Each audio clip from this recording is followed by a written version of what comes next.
All right, I'm glad you're still here. Let's go over lesson one. So lesson one discusses defining art and also categories of art, and we'll start introducing some terms and do some basic comparisons just to see how we can kind of warm up our skills for analyzing works of art.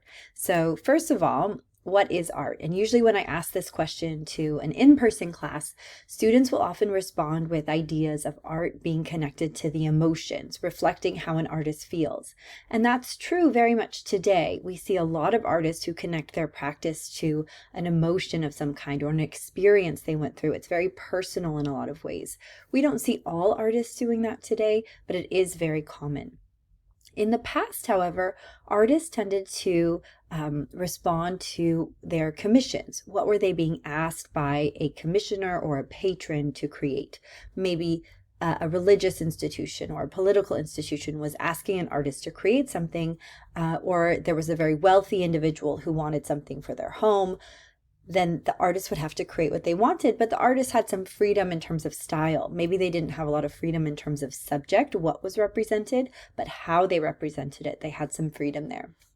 So the question here, is the definition of art the same in all cultures, regions, and time periods? And the answer is no, right? So art changes over time, which I know can be frustrating because you want the definition to remain the same. So it's a very flexible definition, which is kind of nice in some ways, but also can be confusing in the sense that over time the definition changes. Depending on where you're located, the definition changes. So all of that is very significant. I'm showing you a very important work by Pablo Picasso, who's perhaps the most famous 20th century painter. Most of you have probably heard his name.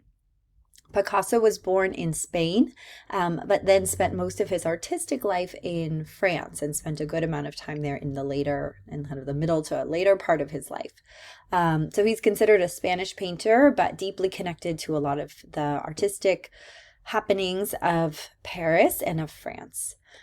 So this is called the Demoiselles d'Avignon. It is a painting that features a representation of 5 women, and we'll talk more about what this iconography or what the scene represents, some of the symbolism that we see here, and what Picasso drew on as inspirations. It dates to 1907, right before Picasso and an artist named George Braque would establish a style called Cubism. But we're already starting to see that unusual style, that kind of fragmenting of the forms, and so it's just something to become familiar with. You see a double star here, and that just means it's a key work. So these are the works that you might have quiz questions about, and these are the works you can mention in your exam essays and that might show up on your exam. So just keep these in mind. These are the works to take notes on, especially, and to get to know very, very well. So the reason we're looking at the Demoiselles d'Avignon is to create a comparison with an earlier work from 1482, so about 400 years before, called The Birth of Venus. And maybe you've seen this painting before. So this is from Italy. It was created in Florence, which is considered a birthplace of the Renaissance, and it was created around 1482. This is a mythological scene, so we'll get more into the meaning in just a minute. But we see Venus, who's considered one of the Olympian gods, who has been born through this kind of complicated process of a battle between generations of gods. An earlier god, his genitals were cut off, or an earlier kind of divine figure, his genitals were cut off, they were thrown into the ocean, and from the foam came Venus. And so here we see the artist Sandro Botticelli representing that particular scene. In both scenes we can see women are featured. In both scenes we can see they are both nude, or we see nude representations of women. But the way the bodies are represented, very, very different. And this clearly shows us how in Renaissance Italy, in the case of the Botticelli with The Birth of Venus, there's a desire for a certain kind of style. We're seeing more naturalistic representations of the bodies. It's more idealized. We're seeing a connection to mythology. So just the kind of themes that were desired at that time and the way the art is represented is very typical of the Renaissance. On the other side, we're seeing a push towards modernism, so a questioning of painting in the time of the Demoiselles d'Avignon. Picasso's working in a time when there's photography, so painting can kind of take on different purposes beyond just representing what a body looks like. There's a bit more possibility for exploration of the form, and so we can clearly see that in Picasso's representation. So while this was very controversial, Picasso's representation, it was seen as very cutting edge for the early 20th century and was considered to be art. Over here, we can see Botticelli's This is Acceptable Art, but Exciting and again cutting edge in 1480s. So just comparing the two, the artwork reflects the cultural moment that it was made. This painting, the Botticelli, as we mentioned, was made in the Renaissance era. What was the Renaissance? So the Renaissance was this period of rebirth. So we can go to the next slide. So the Renaissance period, it literally means rebirth in French, Renaissance. So rebirth of knowledge, art, and the study of ancient Greek and Roman culture. And so the Greek and Roman period is often called the classical period. So these are periods you perhaps have studied in the past, but it's just important to keep them in mind. So the Greco-Roman period, we think of places like Athens and Rome. We think of the Roman Empire. And then we had the medieval period. After the medieval period comes the Renaissance. And in the Renaissance, they start looking back to that earlier Greco-Roman period, to that classical period for inspiration in their art. There's a real excitement about collecting antiquities, ancient sculpture. So here you can see a sculpture of Venus. This is a sculpture where she's covering herself up as a way, sometimes called the modest Venus pose. And so you can see that Botticelli has picked up on that particular style from an ancient sculpture, and he's quoting it here, but he's also incorporating ideals from the Renaissance period. We see much longer hair. We see certain aspects of the body, like the arms, more elongated. So there are certain ideals of the Renaissance period that are incorporated. This is actually connected to a particular poem. It was created for a family called the Medici family. They were major collectors in the Renaissance and in Florence. They prided themselves in being very literary and being connected to very intelligent circles. And so this idea of a beautiful poem where they're reading about how Venus is being pushed ashore while a figure is waiting to dress her. And you can see the wind is the figure representing the wind is blowing her to shore. It's a very beautiful painting. This is the scale of the painting. I always think it's helpful to get a sense of how large it is and how it appears in a museum today. It's very popular, so it's always very crowded. Just to speak a bit more about its function, this was probably created on the occasion of a marriage for one of those members of the Medici family. So on the occasion of that marriage, it would be considered appropriate. Well, maybe not for everyone, but for the Medici, because they were very well off, it would be considered okay to have a theme of Venus, a theme of the goddess of love. So Venus was the goddess of love, also connected to lust. And so this idea of having this goddess of love incorporated into this painting on the occasion of a wedding might be considered very appropriate. It's actually created on canvas, which was very unusual at the time. It's very common in later paintings, but some people have even suggested it could have been carried or processed on the occasion of this wedding. It also could have just been used in private spaces. It was just an unusual material and would kind of get people in the mood for whatever came along with a marriage, right? Which involved consummation of the marriage and the hope for children. So this could be kind of a way of getting the couple in the mood with a bit of a racy and loving painting in some ways, but also academic too.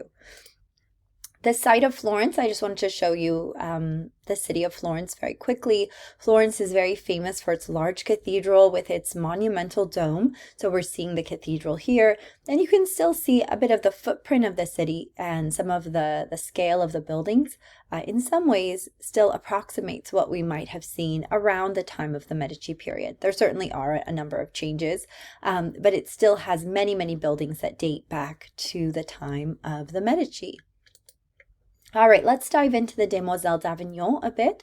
So again, we can see an artwork that reflects the cultural moment that it was made, that this painting was made during the modern era, and the style is Cubism, or at least we're getting close to Cubism. So we're starting to see that fragmentation of the body. We're getting this sense of seeing forms from multiple angles. We also can see that some of the women represented are a bit more naturalistic, while others seem to be moving more into this kind of more aggressive type of cubism, which we'll see more and more as you see later Picasso works, where the faces are very much fragmented, eyes are not on the same level, they're moving in different directions. We also see inspiration from African art in Picasso's work. So Picasso was known to collect African art. There are photographs of him with his collection, both as a younger man and older man, which I'll show you in just a minute. But we can see that influence from other cultures, not just the Greco-Roman culture. So many artists used Greece and Rome as inspiration in Europe, but fewer artists had looked to places like Africa. And so by the early 20th century, there actually was a great deal of colonization, of course, going on in Africa. So European powers would go into Africa for reasons of power and imperialism, to exploit resources. And so there were more materials and more artwork coming into Europe from Africa due to this aggressive colonization. So there is this influence possibly of an African mask, or probably of an African mask. So what is Cubism? Cubism, I'm just showing you two additional examples to give you a sense of, here's houses, like a representation of houses. So you can see they've been reduced down to these cube forms. And then here is supposed to be a portrait. So you get that sense of just a hand here and a face, just to give you a sense of what's being produced around this time. I mentioned that Picasso was from Spain, but he spent a lot of time in France. So it's called the Ladies of Avignon, but this is actually a mention of a particular street, Avignon, where there were brothels, where there were women who were in brothels. And he would actually end up painting it in Paris, but the street Avignon is in Barcelona. There we go. But he painted it in Paris. And so this really would have been the milieu, or the location that's kind of driving his artistic creation. And really in the 1400s, if you want to be on the cutting edge of European painting, you would be in Florence, because that's where the Renaissance was really getting going. You had this rebirth of Greco-Roman culture, especially Roman culture. Whereas if you want to be on the cutting edge in the early 20th century, you needed to be in Paris. So it was considered a very creative space. Salons were happening and had been happening on a regular basis for centuries. And so it was this place where a lot of the unique and exciting ideas were occurring. Here I'm comparing the Demoiselles d'Avignon to a ceremonial mask from the Kuba Kingdom. So this is from the modern-day Democratic Republic of the Congo in Central Africa. This is not the particular mask that Picasso would have looked to, but I think it gives you a sense of the kind of masks he may have seen. So the Kuba are very well known for their beautiful masks, and so they incorporate aspects of beads and shells and other types of textures. They also tend to be heavily stylized, so they use patterns, and then facial features tend to be enlarged, and that's very typical for masks because they need to be read from great distances. There are masks that connect to mythological figures that are significant for creation stories for the Kuba. In addition to that, we see rituals in Africa that involve masks that are sometimes connected to coming of age ceremonies and other types of rituals that involve mythological figures or creation figures. So here we can see a mask that incorporates these shells, that incorporates some of these enlarged figures so that they can be features, so that can be read from a great distance. And you can see some of that connection between this particular figure who's opening up the curtains right next to this. So it's generally acknowledged that Picasso was very much inspired by African works of art, and other artists in this time were as well. So here we have two photographs of Picasso. One is a younger man and one is an older man, where he is surrounded by some of his collections. And it was often discussed that he didn't really know some of the significance of these works, but stylistically, he was very much inspired by them. He also was very much inspired by ancient Iberian sculptures. So because he was from Spain, that's the Iberian Peninsula. And so when you think of ancient Iberian sculptures, these would have been the ancient civilizations in the area of modern-day Spain and Portugal. So you can see this is the Demoiselles d'Avignon. This is another work by Picasso, and then here you can see one of these older sculptures with kind of larger squared-off features, enlarged eyes, some of those elements that Picasso may have picked up on as well. So what's the story with the Demoiselles d'Avignon? So I've given you a few hints as to what's going on here. So Picasso wanted to represent a brothel scene, this scene from a brothel that he knew, or a brothel that was on this street of Avignon in Barcelona. And so we encounter these women who are in various poses, and curtains are being pushed back. And he actually has some wonderful studies that give us a lot of ideas about how he worked through his ideas to reach this final monumental painting. So here we can see there are two. Originally, there was a male figure who would be entering into the brothel, and it was sometimes discussed that it would be a medical student. So we see a man entering in holding on to a skull. And so thinking about what is Picasso contemplating here. So it seems the initial idea was there was going to be a male figure, there was going to be a madam at the center. So a madam being the woman who accepts the money and then she's kind of in charge of prostitutes essentially. So this is supposed to be a man entering into the brothel. He's going to choose the woman that he's going to have a sexual encounter with because it's supposed to be a brothel scene.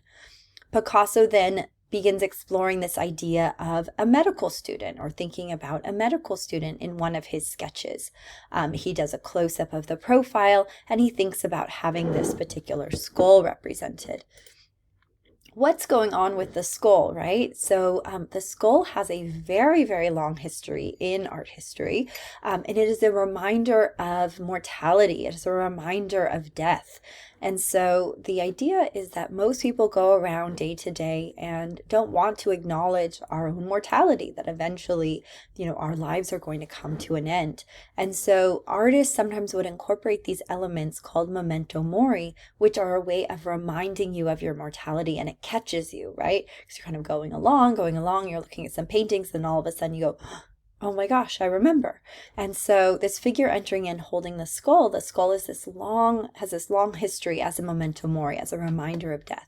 And so here I'm just showing you a still life, which reminds us that kind of everything comes to an end, everything's fleeting. So we have these beautiful flowers, but of course the flowers are going to start to wilt and die. We can think about having money and having riches, but, eventually this life will end and you can't take it with you, and other luxury goods that are nearby. So lots of reminders of kind of aspects of this life, but in the end, there's kind of one end for everyone. All right, so we can zoom in on these two studies together. We have the man, we have that possibility of the madam in the middle. Just to point out there, let me go back very quickly. There's this figure called the squatter. So I always think this figure is a bit hard to read, but essentially she's squatting and turned away from us. This is the side of her breast, and then her face is kind of turned back to look at us. So she's in an especially acrobatic position. And again, I think she's one of the harder ones to read. This figure is also supposed to be kind of reclining. So you can see her kind of at least sitting with her leg up. So you can read it a little better in that particular scene.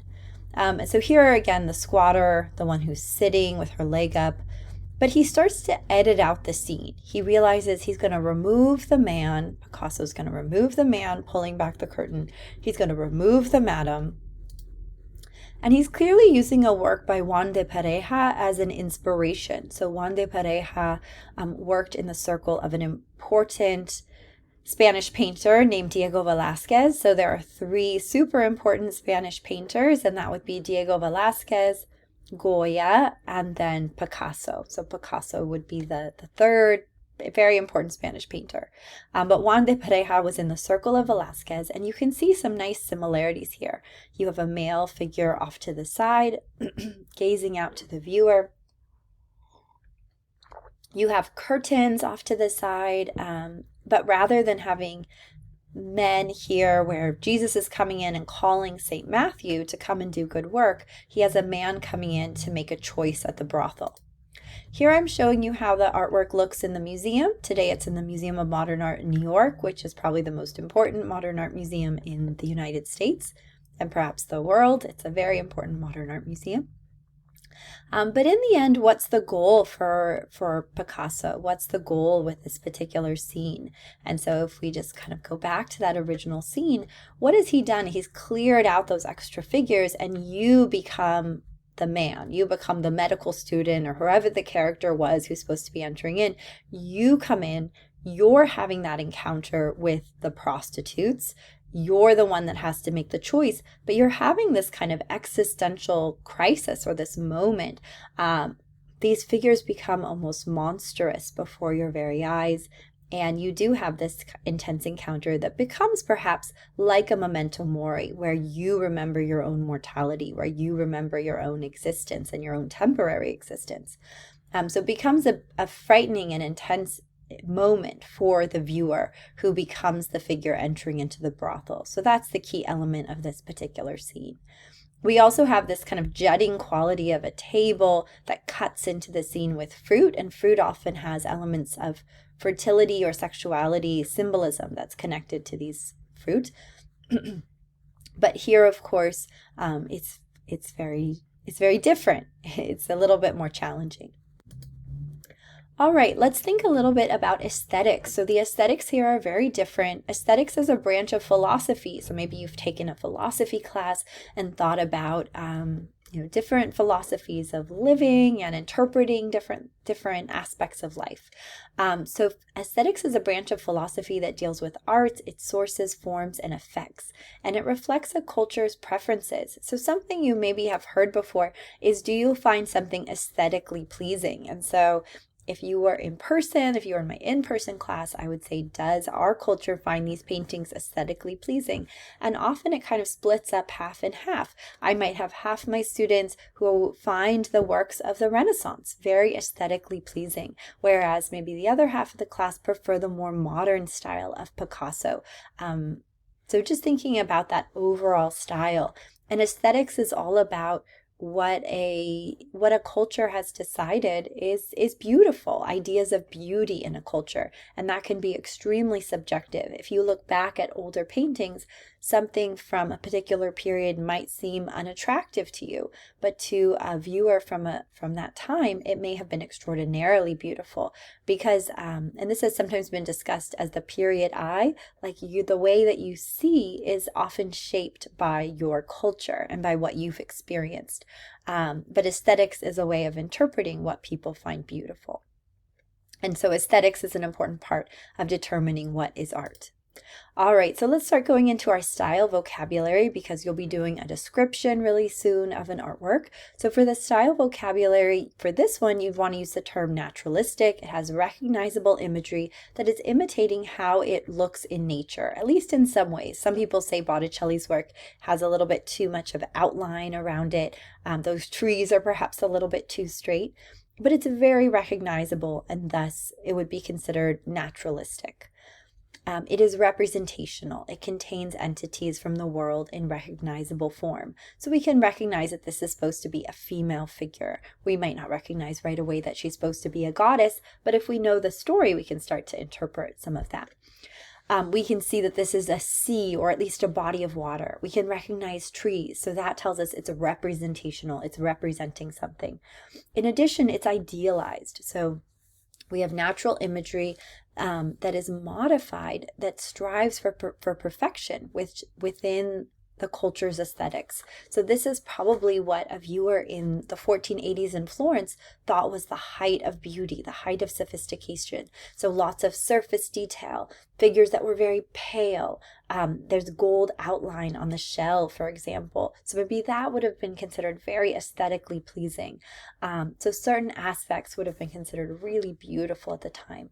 In terms of idealization too, the bodies are very much perfected. There's no signs of blemishes. So that's an important thing to note as well. As we look at the Picasso, we can say this is not naturalistic. This is abstract. We're seeing the bodies more abstracted, removed from how they would have looked in reality. And so Picasso's making a different choice to create a different effect on the viewer. Is it representational? Yes, we can recognize, at least for the most part, that these are female figures. We can recognize human imagery. We can see that they have eyes and nose and facial features that we can recognize as human. We can also recognize fruit here. Perhaps we can recognize kind of this table jutting through, perhaps a curtain pushing back. So all of that is representational. So yes, abstracted imagery may or may not be recognizable with distorted objects or figures. And then yes, women are represented. It is representational. As an example, we can look at another artwork. This isn't a key work, but it's a work by the artist Frank Stella, who's very important in the minimalist movement of the 1960s and remains an important artist. So this is non-objective or non-representational art. So even though sometimes I'll show this to students and they'll say, oh, I see a star or I see a bridge or something like that. Stella didn't intend for it to represent something specific. So the viewer might bring some type of interpretation to it. That wasn't the intention of the artist. So it contains imagery generated by the artist, and it doesn't represent something specific. So both of these are abstract, but one is representational and one is non-representational or non-objective. All right, for the end of the lecture, we're just going to go through the categories of visual arts. We're going to think of fine art, performance art, popular art, and craft. So fine art is just the examples of art that we often see in museums or often considered very important examples of architecture. So when we think of works like Leonardo da Vinci's Mona Lisa, if we think of Rodin's The Thinker, if we think of Frank Gehry's Walt Disney Concert Hall in downtown Los Angeles, these are all considered very accepted key works that are connected to the three main branches of visual arts. And so that would be painting, sculpture, and architecture. We also can have smaller art objects, but those tend to be less accepted as important works of art. The most important paintings and sculptures were often works that dealt with mythology or religion. These were subjects that were deemed to be very important by the art academies, portraiture, those types of things. A work that I give to you as an example is called the Raft of the Medusa. And this is a key work because we're going to think about it in terms of fine art. So fine art is often that art that you would see in a museum or up in our art academy salon. And this was a work that was very controversial. It was by the artist Géricault, a French artist, and he was representing kind of a scandal that had happened. There was a ship that was off the coast of West Africa and had ran aground, and it was called the Medusa in English. It had a French name, but the English translation is Medusa. And so a group was able to get into the lifeboats, and those who didn't fit were able to make a raft, and the people in the boat were going to drag them ashore. And it became clear that those who were in the lifeboat weren't going to make it if they kept dragging those on the raft, on the makeshift raft. So they let the raft loose. They cut the raft loose. And so this is what we're seeing. We're seeing those on the raft who've been left behind. And so we can see we have these figures in various states of desperation, but there's this moment of hope. They've finally been found after about 2 weeks on the open sea, where they've gone through times of mutiny, cannibalism, and other extremes of existence. In fact, this man here is holding the body of his dead son, and it's supposed to refer back to Dante's poetry, Dante's Inferno. And so you have a man who's actually contemplating eating his own son because he's starving on this raft. So this very existential crisis. So Géricault actually combined things like poetry from Dante into this painting. But it was a current event. It was something that was happening in the news in France at this time, where people were hearing about the scandal of this boat that had been captained by this individual who was considered not qualified for the job. That these people had not taken care of those on the raft, that they'd left them to fend for themselves.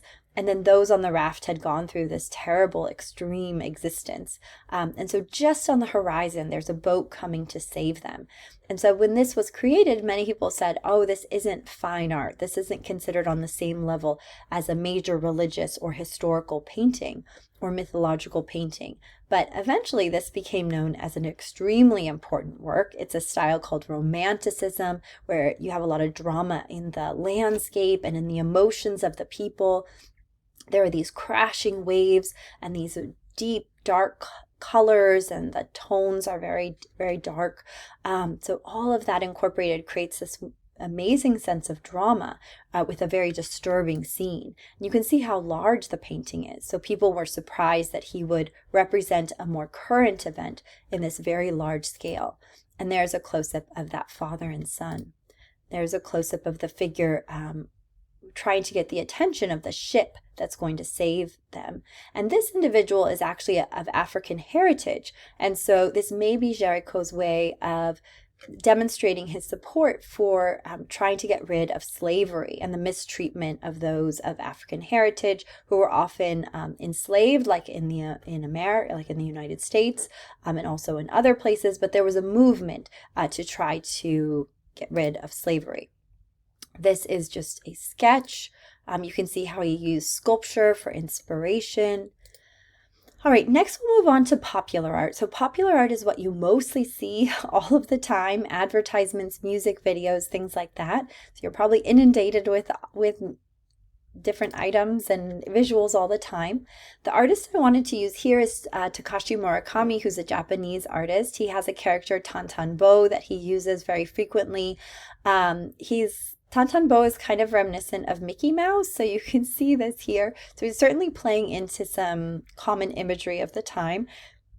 And you can see connections to types of cartoons from Japan and different visuals from popular culture from Japan. So the image resembles Japanese animation, blurring the line between fine art and popular culture. Murakami is also very clearly connecting back to Japanese culture, where it was common to represent figures on gold screens, gold leaf screens. So in earlier periods in Japan, they created a lot of castles. There were a lot of castles because there was some warring culture going on. And to make the castles brighter and more beautiful, and also as a demonstration of wealth, they would put these gold screens within these dark castles. And so here you can see a bit of that glimmer of gold with this wind god screen here. But you can just see these lines cutting through Tantanbo from this painting created a few decades ago. And you can see that he's imitating that idea of the traditional Japanese screen. And Murakami is very much connected to popular art and popular imagery. He's designed for brands like Louis Vuitton. He's also designed covers for music albums. And again, very, very connected to popular art. Our next category is performance art. So we can think of artists like Yoko Ono, who's very famous for being married to the Beatle John Lennon, but she was very much an artist, or she is very much an artist in her own right. So one of her most famous pieces is called Cut Piece. And so Cut Piece, she began performing in the 1960s. She performed it in Japan, in New York, in London, and she would sit on a stage with a large pair of scissors, and individuals would come up and cut small pieces of her garment off, or sometimes large pieces of her garment. There are times when it was filmed. I'll link a film so that you can see it. I'll link a filming of the work, and it's a little bit nerve-wracking when you watch people go up to cut these pieces, and most people cut really small pieces, but some people are very aggressive, and it was kind of her decision when she was going to stop it. These pieces sometimes had instructions incorporated, and they were heavily ritualized. We can also see a ceremony connected to the Kuba people. We were just looking at the masks. So some people would interpret some of these masquerades or performances involving masks as a type of performance art, as they're reenacting elements of mythology or creation stories, as they are ritualizing aspects of coming of age, those types of elements. One of the most famous performance artists today is Marina Abramović. This is The Artist is Present, which she performed at MoMA, the Museum of Modern Art in New York. And then lastly, we have craft. So craft is specific media, usually ceramic, glass, or often things like ceramic, glass, jewelry, weaving, and woodworking. It involves making objects rather than images, and objects often have utilitarian purposes. With crafts, we often don't know who made them. So it's oftentimes, people have seen a gender reading here because oftentimes it was women who were doing things like weaving or sometimes ceramics making, jewelry making, and so they don't really get credit for what they've created. But there are many beautiful examples of craft. And with its utilitarian purposes, sometimes people think it's not as intellectual as fine art, but it can still have a lot of deep meaning. We can see here a porcelain freshwater jar that was made in China. China is very famous for its beautiful production of porcelain and has a large kind of repository of porcelain clay. There's a lot of porcelain clay there. And so this was created for Japanese patrons. And it includes symbols that were highly readable and understood by Japanese patrons. So we have a carp, a fish that struggles through rapids. It's a symbol of perseverance. We can see a crab that is connected to bravery and warriors. So perhaps this was connected to or collected by individuals connected with that culture. And then we have a crane connected to longevity. And we see cranes as very common symbols of longevity in many East Asian cultures. So those are some of our categories. We also went through aspects of aesthetics, and we also went through aspects of different types of art in different cultures. So I hope this lecture was interesting and you were able to engage with some of the material. Thanks for listening.